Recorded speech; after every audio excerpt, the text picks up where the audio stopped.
What's good? Fear Ain't Fiction family.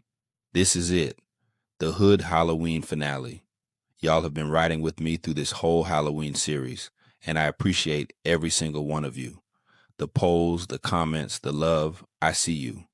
Now, for this finale, I'm bringing you 3 true stories, not urban legends, not folklore. These are real events that happened to real people. Stories that made Halloween something different in the hood, something we couldn't ignore. These stories changed how people looked at October 31st forever. Let's get into it.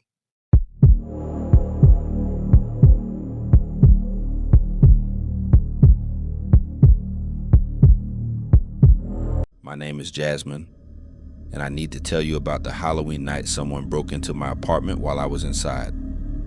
October 31st, 2019. I was 28, living alone in Patterson houses in the Bronx, building 414, 7th floor. I've been there about 6 months. Single bedroom, living room, tiny kitchen. It wasn't much, but it was mine. Halloween night, my cousin Tasha was throwing a party in building 328. She'd been texting me all day begging me to come, but I wasn't feeling it. Long week at the hospital, I was exhausted. I just wanted to stay home, watch some scary movies, hand out candy to the kids in the building, and go to bed early. Around 7 p.m., I changed into sweats and a t-shirt, made some popcorn, and settled on the couch. I could hear kids running up and down the hallway trick-or-treating, music bumping from other apartments, a normal Halloween night in the projects. Around 8 p.m., someone knocked on my door. I looked through the peephole, couldn't see nobody, figured it was kids playing games. They knocked again, harder this time. I opened the door with the chain still on, nobody there, just an empty hallway. But there was something on my doormat, a single red rose. I picked it up, looked up and down the hallway, nothing. I went back inside, locked the door, and tossed the rose in the trash. Probably some dude trying to shoot a shot in the creepiest way possible. 20 minutes later, another knock. I looked through the peephole again. Still nobody. I didn't open the door this time, but I could hear breathing on the other side.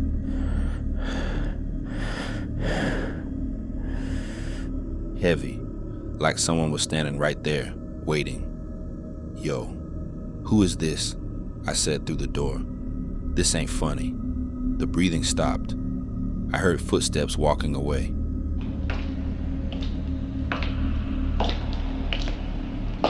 I texted Tasha, somebody playing games at my door. You send somebody over here? She wrote back, no, why? You good? I told her I was fine, probably just kids messing around, but I wasn't fine. Something felt wrong. I turned off all the lights in my apartment except the TV, locked my bedroom door, kept my phone next to me. Every little sound made me jump. Around 10 p.m., I heard it, my front door opening. Not the knob turning, not someone trying to break in, the actual door opening, like someone had a key. I froze. My bedroom door was locked, but it was just a cheap apartment lock. Wouldn't stop nobody determined to get in. I heard footsteps in my living room. Slow, deliberate, walking around like they were looking for something. I grabbed my phone and dialed 911. Whispered to the operator that someone was in my apartment. She said police were on the way, stay on the line, stay quiet. The footsteps stopped. Everything went silent. Then I heard my bedroom door handle turn. Someone was trying to get in. I was about to scream when the person spoke. Jasmine, a man's voice. I know you're in there. I didn't recognize the voice. It was muffled, like he was wearing something over his face. The police are coming, I said, trying to sound brave, but my voice was shaking. You need to leave right now, he laughed. It was this horrible, quiet laugh that made my skin crawl. I've been watching you for weeks, he said. I know your schedule. I know you work night shifts on Thursdays. I know you go to your mama's house every Sunday. I know you sleep with the TV on. My heart was pounding so hard I thought I was gonna pass out. I know you're alone. He continued. Nobody's coming to help you. Not fast enough. He started kicking the door. Hard. The frame was splintering. I ran to my window, 7th floor. Too high to jump. I could hear sirens in the distance, but they weren't close enough. The door burst open. I spun around. He was wearing a Halloween mask. Michael Myers. That white, emotionless face. Black hoodie. Gloves. He was tall. Broad, blocking the doorway. "Please," I said. "Please don't hurt me." He tilted his head. I'm not gonna hurt you, Jasmine. I just want to be close to you. That's when I heard them. Loud voices in my living room. The police had arrived. "NYPD, come out with your hands up." The man in the mask looked toward the door, then back at me. He didn't move toward the bedroom door. Instead, he walked toward my closet. And that's when I realized he'd been in my apartment before. He knew the layout. He knew where to hide. He opened my closet door and stepped inside, pulled the door closed behind him. The police burst into my bedroom seconds later, guns drawn. They asked if I was hurt. Where was the intruder? I pointed at the closet. "He's in there." 3 officers surrounded the closet. One of them yanked the door open. Empty. Just my clothes hanging there. Boxes on the floor. Nobody inside. "There's nowhere else he could have gone?" the officer asked. I was confused. "No, I saw him go in there. I swear." They checked the closet thoroughly. Checked under the bed. Checked the windows. The apartment was on the 7th floor. No fire escape. No way to climb down. But they found something. In the back of my closet, behind my winter coats, there was a panel in the wall that had been removed. It led to a crawl space between apartments. The officers went into the crawl space with flashlights. Came back 10 minutes later. "There's a whole network of crawl spaces behind these walls," one officer said. "Looks like someone's been using them to move between apartments." We found food wrappers, a blanket, a sleeping bag, and photos. "Photos of what?" I asked. He looked uncomfortable. "Photos of you. In your apartment. Sleeping. Cooking. Watching TV. Dozens of them." I felt sick. This man had been living in my walls, watching me through cracks. For weeks, maybe months. They never caught him. He disappeared into those walls and never came back. At least not to my apartment. I moved out the next day. Stayed with my mama for a month before I found a new place in Harlem. Ground floor.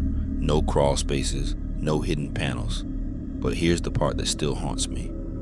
When the police searched my apartment more thoroughly, they found something else in my closet. A calendar. Marked up with my schedule. Every day for the past 2 months. When I left for work. When I came home. When I had visitors. And Halloween night, October 31st, was circled in red, with one word written next to it: tonight.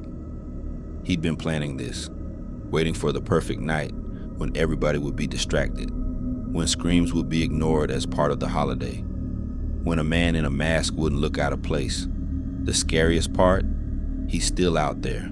The police never identified him, never found him. For all I know, he's in someone else's walls right now, watching, waiting, choosing his next tonight. That's why I don't live in apartments with crawl spaces anymore. Why I check my closets every night before bed. Why Halloween doesn't feel fun anymore. Because I learned something that night. Sometimes the monster isn't supernatural. Sometimes it's just a man who knows where you live, a man who's been watching you, a man who's patient enough to wait for the perfect moment. And that's more terrifying than any ghost story I've ever heard.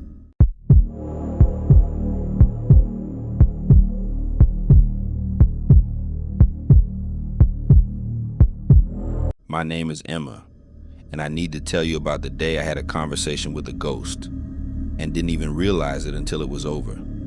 This happened Halloween 2018. I was living in LA, but my parents had a house in Carson. If you're not familiar with the area, it's in the South Bay region of Los Angeles County. That house always gave me the creeps. Something about it just never felt quite right. Can't explain it, just a feeling. That afternoon, I went to pick up my daughter from my parents' place. Her school was nearby, so it was a routine stop.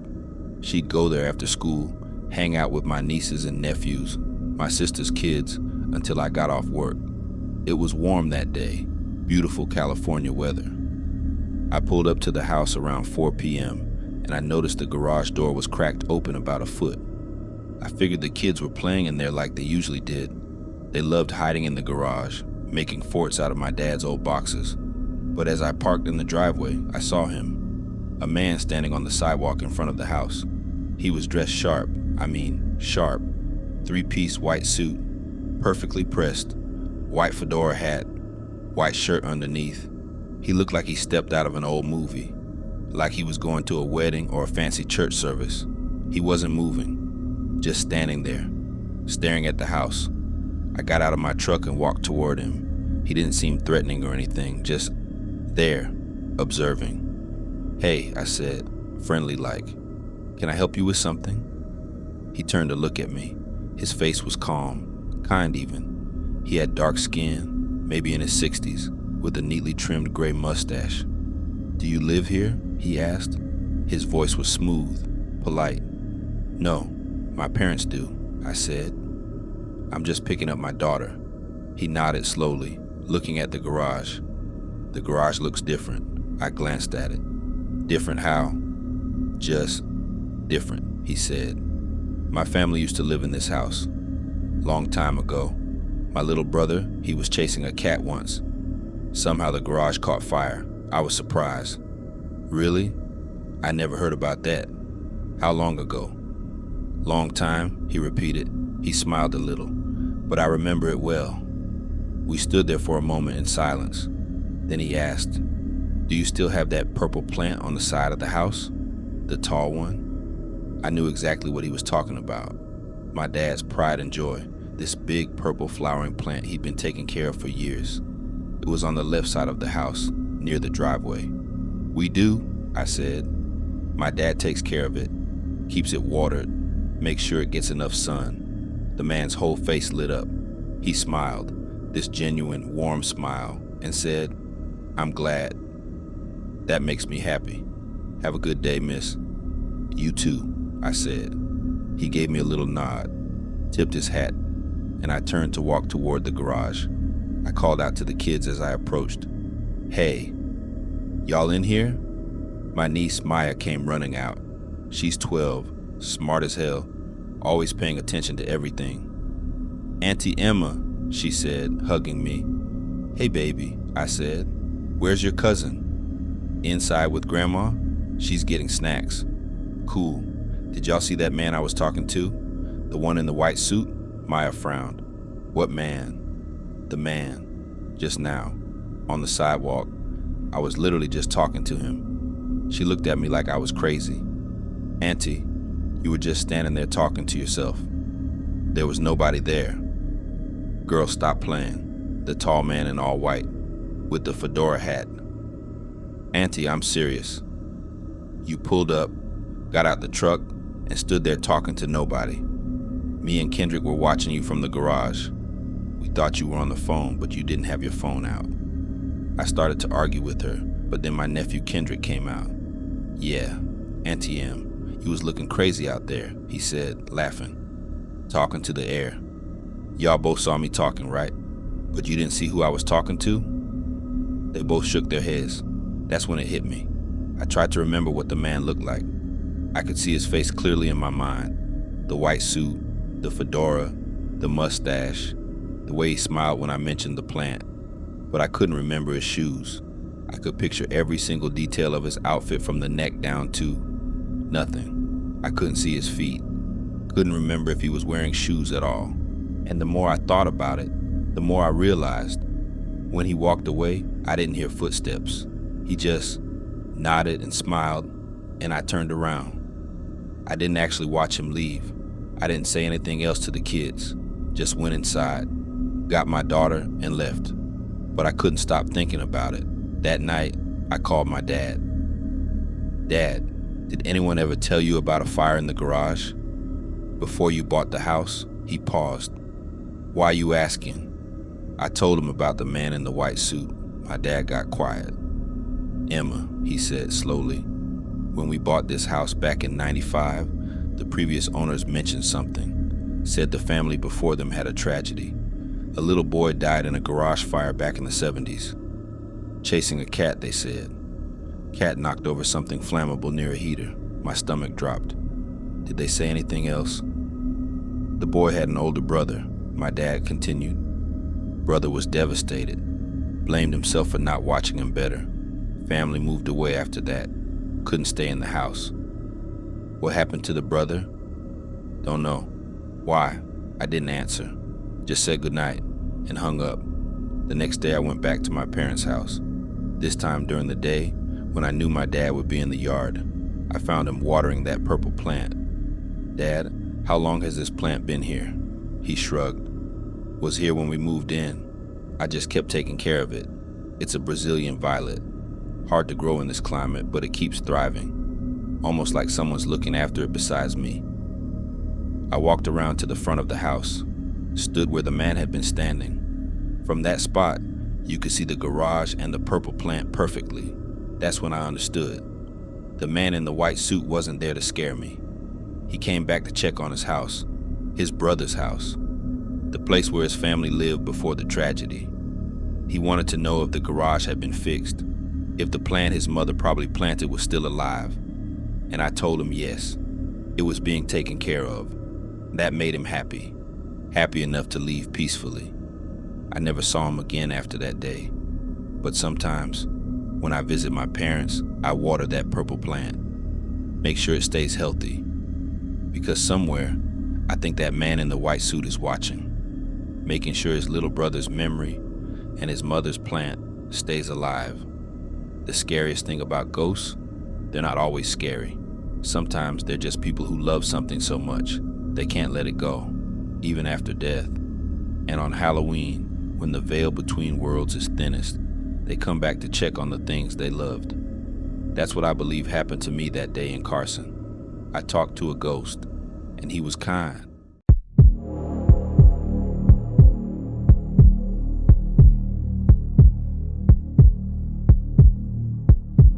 My name is Randall. I'm 40 years old, and I'm about to tell you about the time I stayed at the Stanley Hotel on Halloween night. October 2021. My boy Jonas from Germany invited me to spend Halloween weekend at the Stanley Hotel in Colorado, the real hotel that inspired The Shining. I'm a huge Stephen King fan, so I said yes immediately. Jonas didn't know the hotel was haunted. I didn't tell him. Figured he'd find out soon enough. We checked in October 30th. Got room 217, the famous haunted room. That first night after dinner, Jonas went back to call his girlfriend. I went to the whiskey bar. The bar was nearly empty. Just me and an older white man in a vintage three-piece suit. Like, really vintage. 1920s style. He spoke first. First time here? Yeah. Big fan of The Shining. He smiled. What room? 217. His smile widened. Ah, room 217. You'll have an interesting night. The children like to play up there. I felt a chill. What children? 2 little girls. They died here long ago, but they never left. They run the hallways, knocking on doors, looking for someone to play with forever. How do you know all this? I'm always here, he said. I used to tend bar. 1909. Mr. Stanley hired me himself. My name's Paul. My blood went cold. 1909 was over 100 years ago. I looked at his glass, still full, even though I'd seen him drinking. I looked at his shoes, old leather boots nobody wears anymore. Enjoy your stay, Randall, he said, standing up. And when you hear the children tonight, don't open your door. He walked toward the lobby and disappeared around the corner. I followed him. The hallway was empty, no doors, nowhere he could have gone. I went back to the bartender. Who was that old man? Paul? The bartender looked confused. What old man? You've been sitting alone the whole time. I felt sick. I went back to my room. I kicked off my shoes by the door and got ready for bed. Left the TV on, tried to calm down. Around midnight, I heard them. Children laughing, running in the hallway. Then they stopped. Right outside my door, 3 knocks. Can we come in? A child's voice. We want to play. I remembered Paul's warning. Don't open the door. Please? We're lonely. The doorknob started turning. I'd locked it, thank God. Let us in. Their voices changed, got deeper, wrong. Let us in. The doorknob rattled violently, then stopped. Silence. I didn't sleep. Sat there with all the lights on until sunrise. Morning came. That's when I noticed them. My shoes, the ones I'd kicked off by the door last night.